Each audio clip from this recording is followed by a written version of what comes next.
Hello and a very warm welcome to the session. I'm John Broomhall and I'm delighted to be joined by one of my game audio heroes, a friend and long-time esteemed colleague. Very warm welcome, Mr. Ben Minto. Welcome, Ben. Hey, John. Thank you very much for asking. Always a pleasure. Well, it's good to see you, even in these very, very strange times. And I suppose that's my first question is like, how are you guys dealing with the pandemic?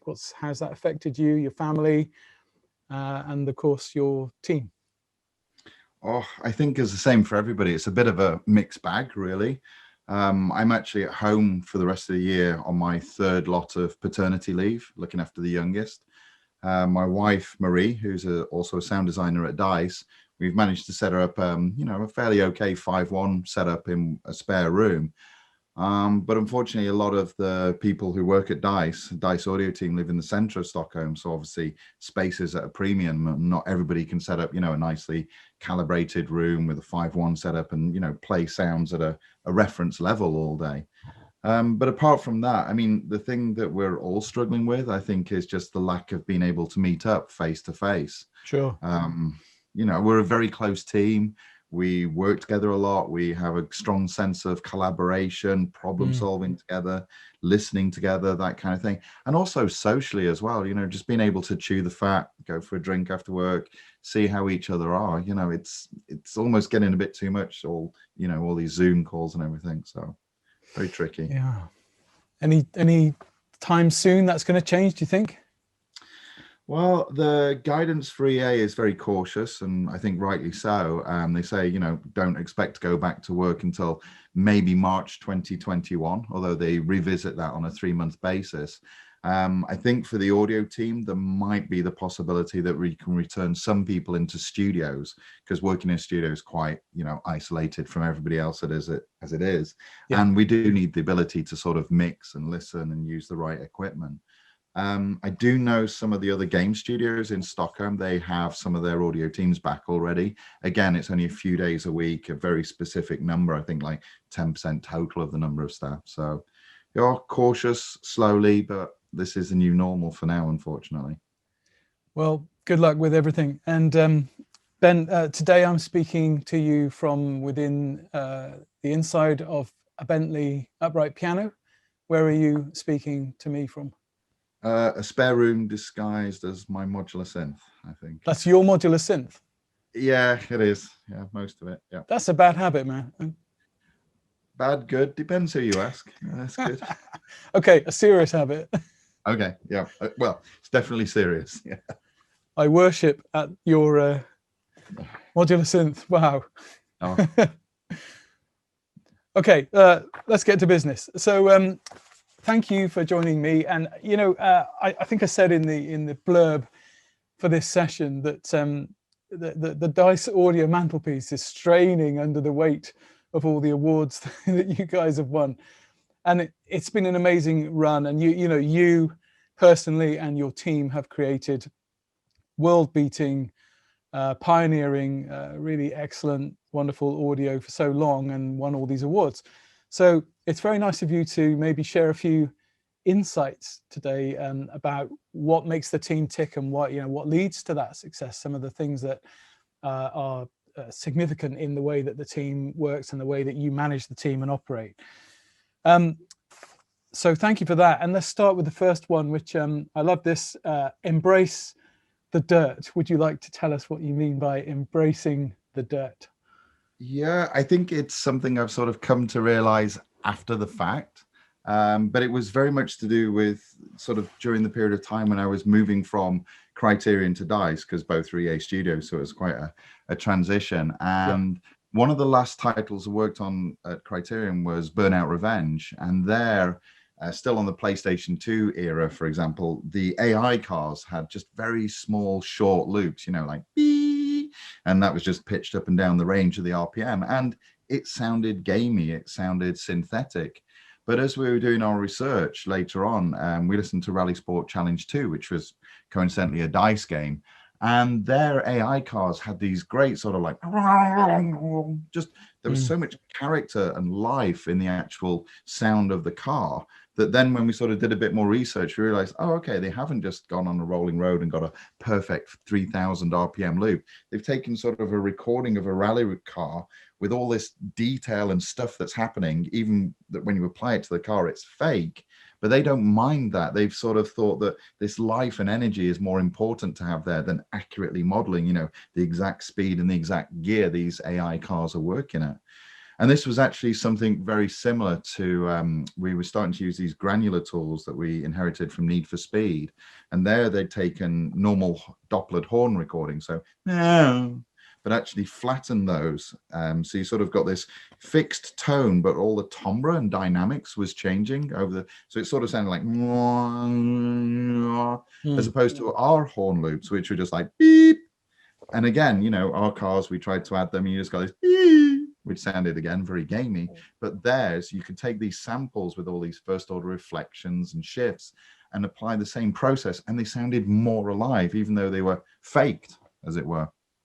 And myself and Chris Sweetman working on Black, on the second level of that, you're in a forest and you trigger the AI to start shooting, and pretty much all you heard at first was just bullet impact on wood. And we had about 6 variants, so obviously it became, you know, quite monotonous, quite samey after a while. And I can't remember, but one of us said, like, can we not just play one of those awesome metal impacts we got, you know, with the ricochet and stuff? And it was like, yeah, why not? You know, you can't verify every single bullet actually hit a piece of wood. You know, you're sort of too focused on the screen. And these were just 3 things that happened. And I went to DICE and started working with Stefan Strandberg, who had some great phrases, and 2 of those sort of sum this up perfectly. One is performance trumps fidelity. So this speaks to those AI cars and how he was more interested in capturing this angry, nasty versus something nice and pure.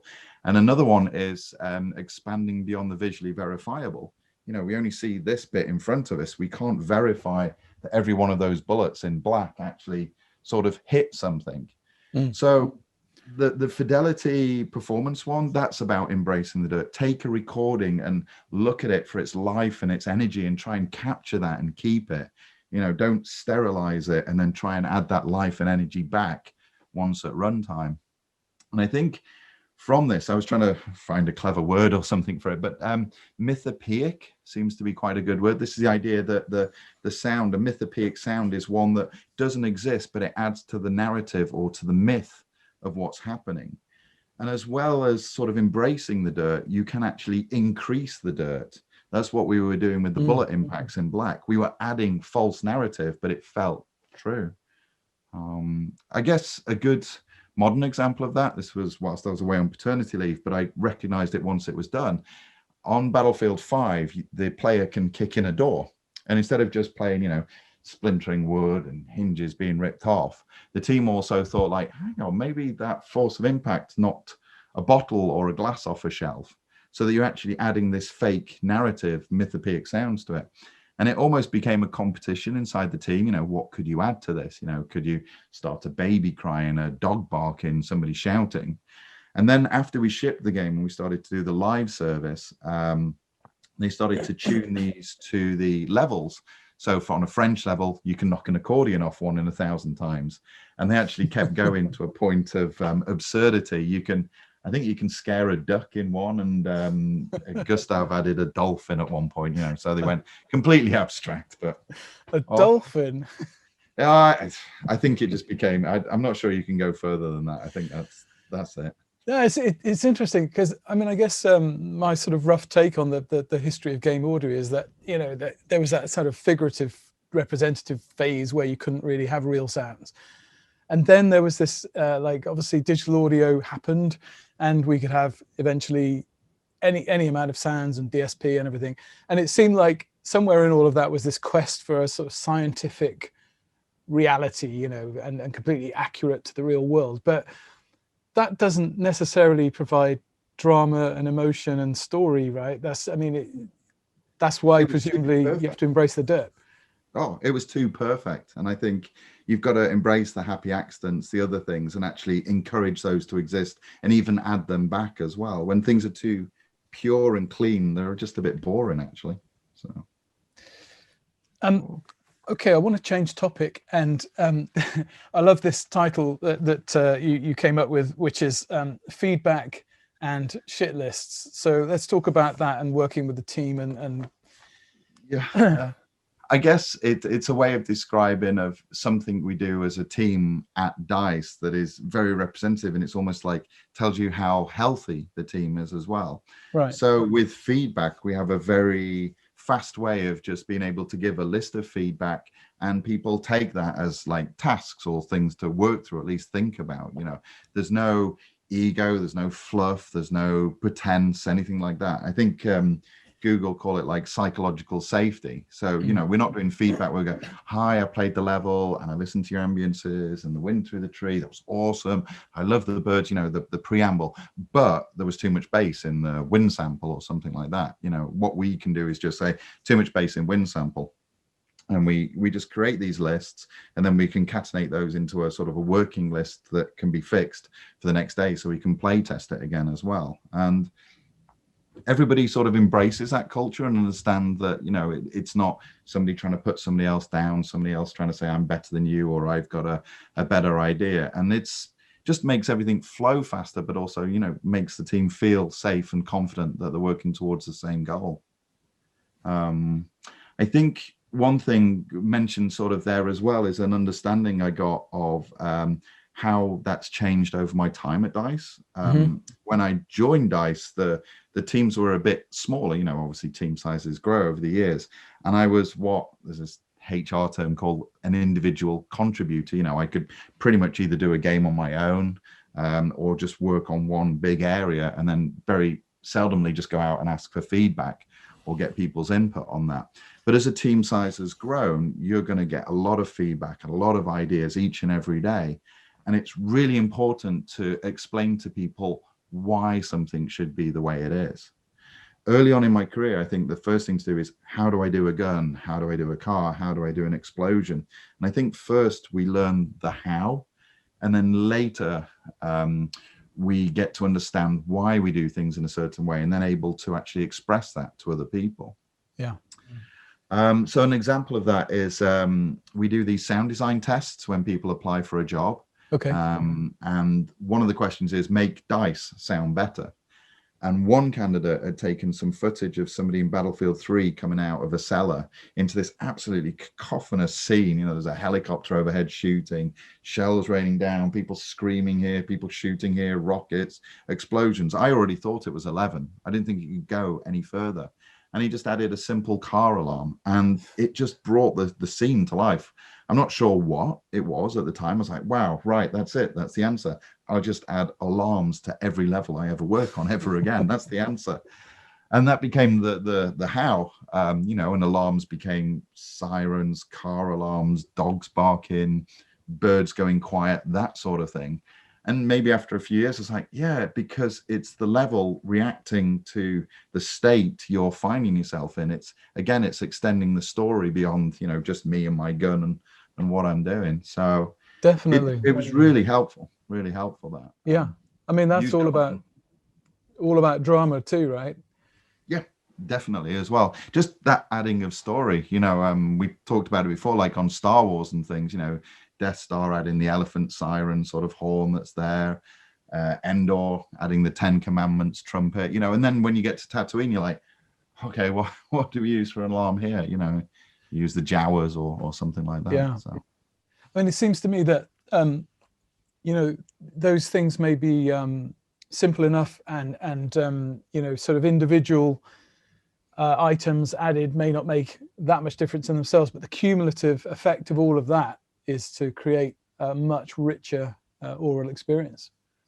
Yeah, just a story beyond just the obvious story. You're not just driving home nailing on the head exactly what you're doing. You're breaking away from this one-to-one mapping of a perfect sort of soundscape and adding the richness and the details on the outside of it. So I guess it's linked to part one. Yeah. Before we leave the shit lists behind, what about Tweaky Friday? Oh, okay. Tweaky Friday is, I try and encourage people to, try and get your work done by Friday afternoon, and then we can go for a bit of a longer lunch and sort of talk about, what you've been working on for the week, and how it'd be great if we could just polish this little thing and make it even better. And then what we try and do is take one of the largest studios and play that day's play test together. So one person plays and we all take notes, discuss as it's happening. And then after the play test, we actually all sit there together in one version of the engine and try and fix everything or try and polish everything. And what it's good is really good for bringing the team together, for achieving something positive at the end of the week. So you sort of go off on a buzz for the weekend. But it also helps reinforce the idea of what is the audio direction, what are we aiming towards and stuff as well. So it makes good better, but it's also really good for bringing a team together and just sort of rounding off a week's work nicely. So I'd recommend everyone do it. One of the things it seems to me from previous chats we've had that's very significant factor in the way that you work is the idea that you're collaborating in the engine, and that you're sound designing at runtime kind of thing. And I wonder if you could maybe sort of shed some light on that. Yeah, it's a lot, again, to do with sort of generational shifts, console shifts, as I was moving from Criterion to DICE, different engines and the way things were done inside Frostbite. And there, we maybe were designing a sound with 10 tracks in Pro Tools or something and bouncing that down to one WAV file, gunshot.1, gunshot 2, gunshot 3, and then just triggering those at runtime. The idea that then we can actually keep those 10 tracks separate and do that combination at runtime with either variance of the samples or frequency, amplitude modulation, even time modulation and offset, meant that we could get a lot more variety out of just one set of sounds. But then to be able to listen to individual game parameters and go, okay, it happened in an urban environment or on an open field or in a big space indoors, that we could actually swap out some of those layers to make sure that the sound design we were creating actually fitted the situation better. So whereas before we might have been exchanging Pro Tools sessions with each other, now because the implementation is as important, or probably more important than the actual creation of the WAV assets, we do all of this communication inside Frostbite. So it means that we're sort of DAW agnostic. Most people can use Reaper, Pro Tools, Nuendo, whatever they feel most comfortable with. But then, like I say, we can build all this more variety, variations, but be more reactive to what's happening in the game. So probably the biggest change I've experienced over the last 10 years, I would say. That leads me on to sort of want to talk a bit about mixing as well, which is obviously part and parcel of all of this. I mean, the games do sound wonderful. The mixes are stunning, and I guess you've become known for having, as a team, sort of coined this term and invented this thing, HDR mixing, high dynamic range, the idea of a moving window and culling away sounds, which is my understanding that was originally kind of for very practical reasons, just you couldn't play all the sounds, but led to this sort of a mix approach. But then obviously you need to override that too. So there's a sophistication beyond just what that does. So I wonder if you could just talk about how important mixing is and how you approach it, and how that's also a team sport.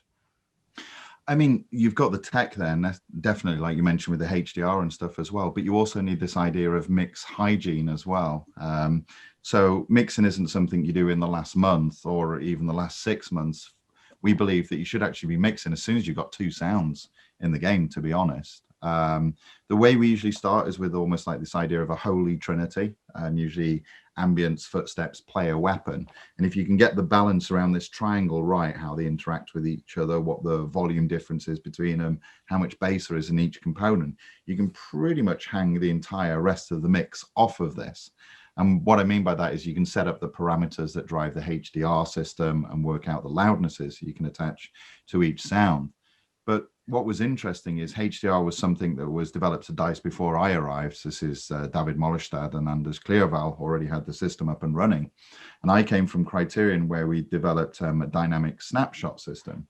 So a snapshot is you look for a certain event. So in the case of Burnout, for example, skidding round a corner, we had a snapshot mix that set how the level should be. But then also we had a snapshot mix for going into oncoming traffic. And then we had ability that if you were skidding around a corner and going into oncoming traffic, how you would resolve that and give a defining mix. Now, because we could put that in Frostbite, we can sort of end up with a system that can sort of start doing a bit of that mixing. Then we can use HDR to do about 80% of the rest of the mixing. But then we can also do a mix after HDR as well. An example for why you would mix after HDR might be on a single player level, for example, where you're nervously breathing, hiding under a bridge from a tank, and there's a tank engine above you. And traditional HDR, the tank engine would probably cull your breathing away. So I think it's super important that you mix because, you know, it's not just, oh, yeah, it needs 6 dB and then it's done. You're constantly changing things throughout the game, constantly rebalancing. Am I feeling this? Am I hearing this? Does this work in this situation? And the more you do that as a team, you each have an understanding of how your component and your part is a piece of the larger picture. In the last year of development, that's when we really need to be mixing on televisions, headphones, all the consumer setups that people might listen to as well. And that, you know, there's so many different possibilities there. Do they play it loud? Do they play it quiet? Are they earbuds? Are they over ear? Are they closed? Are they open? Are they surround headphones? That we really need to mix, just keep mixing, play testing, playing, change, balance. And it becomes more and more of a bigger thing as the project goes on. So you can never mix enough. You can never mix enough. Love it. No.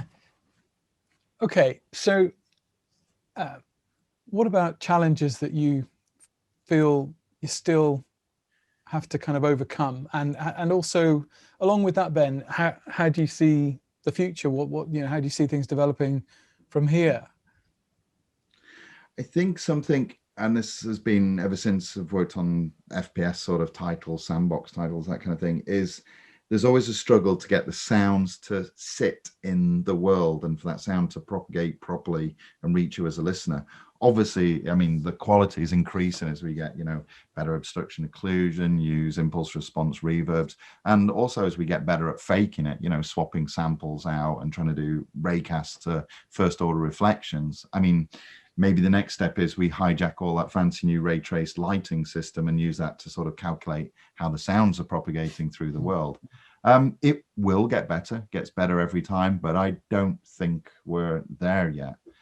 I was actually talking to a studio last year, and one of the people I was talking to asked me, how much RAM do you have? How many voices do you get to play with? And I was like, I don't know. At first I felt stupid for not knowing, but then it was like, actually, we haven't probably really thought about that for the last 5 years or so, because what we did when that was an issue was actually put systems and techniques in places that sort of negated that as a worry or as a constraint. So, for example, with the number of voices, with the HDR and the way that we mix dice titles, we're actually trying to play less sounds. You know, we're not trying to think, how can we play 500 sounds? How can we play 1,000 sounds? We're actually more probably playing like 20 to 30 sound patches. And that's our limit. And we want that limit because it sounds better. With the RAM issue, you know, if we have 40 footsteps, we don't load all of those footsteps into RAM at one time. We maybe load the first 5, and then as we play one, we unload it and then load in a new variant for that as well. So there's sort of problems that we've, I guess you can say, solved in one way, but we have techniques to deal with them. I think we're always getting hit with CPU load. I mean, we always like to build more complicated monsters, and you know, the patches grow in size. You want more DSP, you want more mixing. So we hit the CPU limit for how much processing power it takes to render each frame of audio. You know, fingers crossed, next generation that goes away and we have some brand new problems.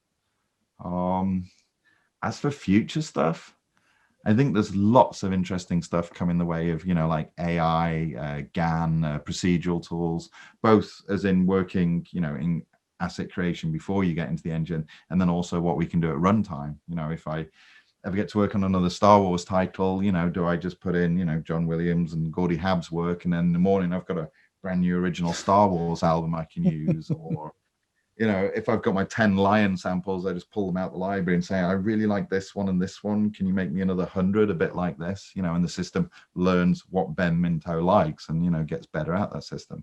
I don't think they're going to replace us just yet, or at least I hope not. But I think our role is more sort of teaching these systems and training these systems and orchestrating them and hopefully getting them to work for us before they take over. And then eventually, you know, maybe they end up being implemented at runtime so that we make 100 guns for the base game. And if we have to add a silencer, you know, we say, well, okay, a silencer for this pistol sounds like this. And on an AK-47 sounds like this. Can you just work the rest out, please? And off it goes and does it. So maybe, you never know. Well, one thing I'm pretty sure about is that wherever all this goes, you'll be somewhere at the forefront of it with your amazing team. So we need to draw this to a close. So I have another question though, which is I guess my last question. I'm just interested in the attitude and vibe of this team.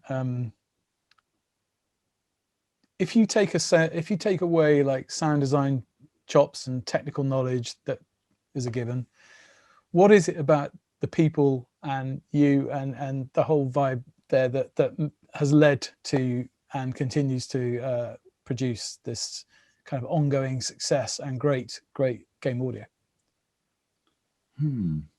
I think we probably touched on it when we talked about the team thing, but also I think it's just the Swedishness of obviously the majority of the people that work in the audio team, but also the environment as well. I mean, there's this very flat hierarchy, you know, there's not somebody at the top telling everybody at the bottom what to do or anything like that. There's just a general sense that everybody's on the same level. We're all in this together. We fail together. We succeed together. There's just a humility. And, you know, a lot of the times I just sort of say to people, like, you don't have to worry about looking around for things or, you know, are you doing good? Just think about putting one foot in front of the other and just keep moving forward at a constant pace. And because we get together and we're so close as a team, I think it just has a natural way of just being very, very easy and very, I don't know, just very good at coming together and producing something as a team without, you know, egos or people standing ahead or people trying to show that they're the best at something. So, Excellent. Ben Minto, it's been an absolute pleasure. Thank you very much for joining me and all the very best. Thank you, John. Take care. Give my love to Julie as well. Tomorrow. Bye-bye.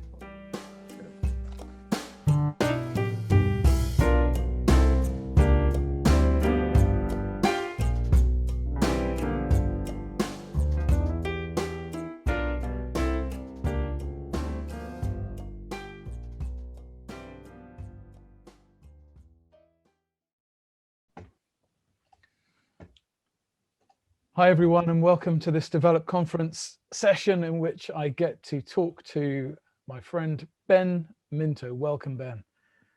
Mull of Kintyre, oh mist rolling in from the sea. My desire is always to be here, oh Mull of Kintyre. Far have I travelled and much have I seen.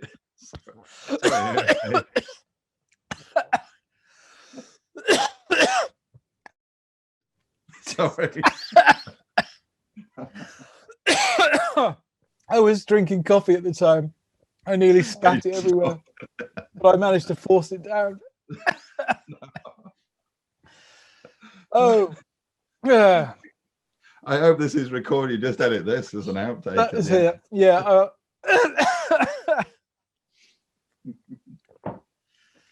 Sorry. Well, there you go, folks. That's all we have for you today.